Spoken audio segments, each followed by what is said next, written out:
প্রথম বছর আপনি ফুল ফ্রি পেতেন, টোটালি ফাইন। সেকেন্ড ইয়ারে আপনি না পাইলে টাকা দেওয়া লাগবে। আপনি হয়তো প্রথম বছর একটা পার্শিয়াল পেমেন্টে গেছেন 1.5 লাখ টাকা, বাট যদি ভালো করেন ওটা কিন্তু আপনার 50% কাভার হয়ে যাবে, মানে আপনি রিডিউস হয়ে যাবে। ইভেন বেশি ভালো করলে ফুল ফ্রি হতে পারে। That means depends on you, সবই ডিপেন্ডস আপনার উপরে। আপনি দেখেন কোনটা নিতে পারবেন, আপনি দেখেন কোনটা আপনার সাথে যায় এবং আপনার উপর কোনটা সাপোর্ট করতে পারবে। এই সময় যদি অ্যাপ্লিকেশন করেন, আমি বারবারই বলবো সবাইকে মাল্টিপল অপশন অ্যাপ্লিকেশন করেন, শুধুমাত্র আগের মতো একটা চিন্তা করেন না। এই বছর অনেকটা পরিবর্তন এবং 27 সালে আরো বেশি পরিবর্তন হবে। অনেক শিক্ষার্থী ভাবছেন আমি তো সিএসসি দিইনি, তাহলে আমি আগামী বছর টাই করবো। ভাই এই বছর যদি এই অবস্থা হয়, আগামী বছর তার থেকে আর 10 গুণ খারাপ অবস্থা যাবে। কেন?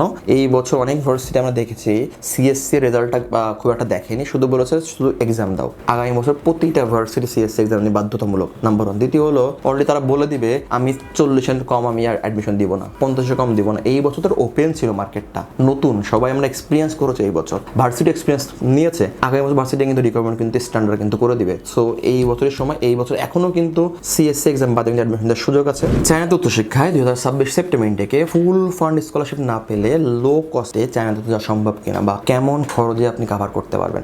চায়নাতে সেপ্টেম্বর থেকে সবার একটা টার্গেটের কেন্দ্রবিন্দু থাকে স্কলারশিপ। কেন? ইতিপূর্বে আমরা জেনেছি চায়না মানে ফুল স্কলারশিপ, যে কোনো রেজাল্টে ফুল স্কলারশিপ।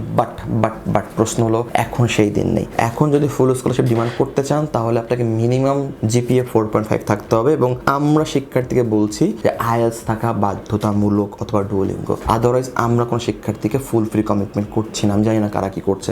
এখন কথা হলো নিজের কমিটমেন্ট করাটা আসলে বড় ব্যাপার না, বড় হলো কাজটা মিলাই দেওয়া। আমি যে কমিটমেন্ট করছি আমি আসলে কোন ভরসায় বলবো যে কাজটা হবে? সবই লাক, সবই ভাগ্য, সবই রিজিক। আসলে ভার্সিটি সিদ্ধান্ত নেবে আপনার প্রোফাইলে কোনটা দিবে। শুধুমাত্র এখন আর একাডেমিক দেখে না, এখন আপনার সিএসসি এক্সাম রেজাল্টটাও কিন্তু দেখছে।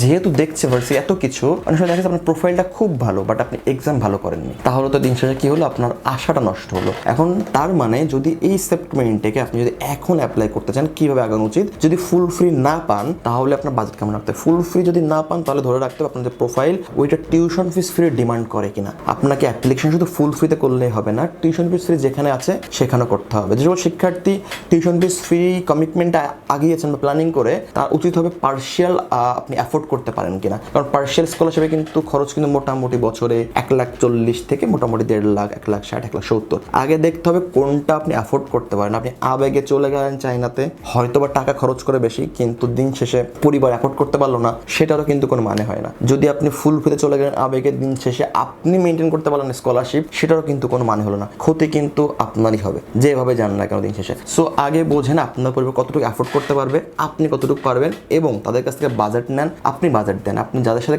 কন্ট্যাক্ট করেছেন, কাজ করেছেন, যেভাবে ইনফরমেশন নেন না কেন, প্রপার একটা বাজেট নেন যে ভাই আমার ফার্স্ট ইয়ারে কত টাকা যাবে, সেকেন্ড ইয়ারে ভালো করলে কত যাবে, খারাপ করলে কত হবে, থার্ড ইয়ার কত, এভাবে করেন। কারণ চায়নাতে কিন্তু স্কলারশিপগুলো সবই কন্ডিশনাল। 1 বছরের প্রথম বছর আপনি ফুল ফ্রি পেয়েছেন, টোটালি ফাইন। প্রথম বছর আপনি ফুল ফ্রি পেতেন, টোটালি ফাইন। সেকেন্ড ইয়ারে আপনি না পাইলে টাকা দেওয়া লাগবে। আপনি হয়তো প্রথম বছর একটা পার্শিয়াল পেমেন্টে গেছেন 1.5 লাখ টাকা, বাট যদি ভালো করেন ওটা কিন্তু আপনার 50% কাভার হয়ে যাবে, মানে আপনি রিডিউস হয়ে যাবে। ইভেন বেশি ভালো করলে ফুল ফ্রি হতে পারে। That means depends on you, সবই ডিপেন্ডস আপনার উপরে। আপনি দেখেন কোনটা নিতে পারবেন, আপনি দেখেন কোনটা আপনার সাথে যায় এবং আপনার উপর কোনটা সাপোর্ট করতে পারবে। এই সময় যদি অ্যাপ্লিকেশন করেন, আমি বারবারই বলবো সবাইকে মাল্টিপল অপশন অ্যাপ্লিকেশন করেন, শুধুমাত্র আগের মতো একটা চিন্তা করেন না। এই বছর অনেকটা পরিবর্তন এবং 27 সালে আরো বেশি পরিবর্তন হবে। অনেক শিক্ষার্থী ভাবছেন আমি তো সিএসসি দিইনি, তাহলে আমি আগামী বছর ট্রাই করবো। ভাই এই বছর যদি এই অবস্থা হয়, আগামী বছর তার থেকে আর 10 গুণ খারাপ অবস্থা যাবে। কেন?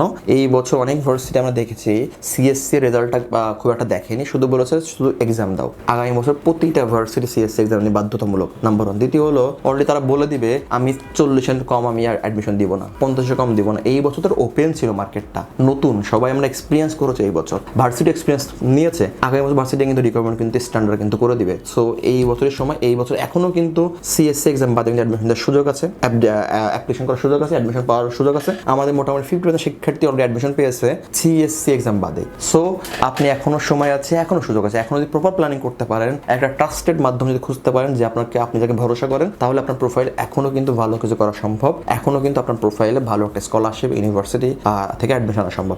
সেখানে যদি আপনার প্রশ্ন থাকে, জানার থাকে, অফিসে আসতে পারেন, কথা বলতে পারেন। যেহেতু ঈদের বন্ধ, আপনি সরাসরি এখন হোয়াটসঅ্যাপে নক করতে পারেন। আমাদের ব্যাকএন্ড টিম, আমাদের অনলাইন টিম টোটালি অ্যাক্টিভ আছে আপনাদের জন্য। চ্যানেল সেখানে যদি আর প্রশ্ন থাকে, ডিটেলস তাদের কাছ থেকে আপনি শুনতে পারবেন। আশা করি যদি এভাবে চিন্তা করেন, চ্যানেল আপনার জন্য ভালো কিছু বয়ে আনবে। ভালো থাকবেন, আসসালামু আলাইকুম।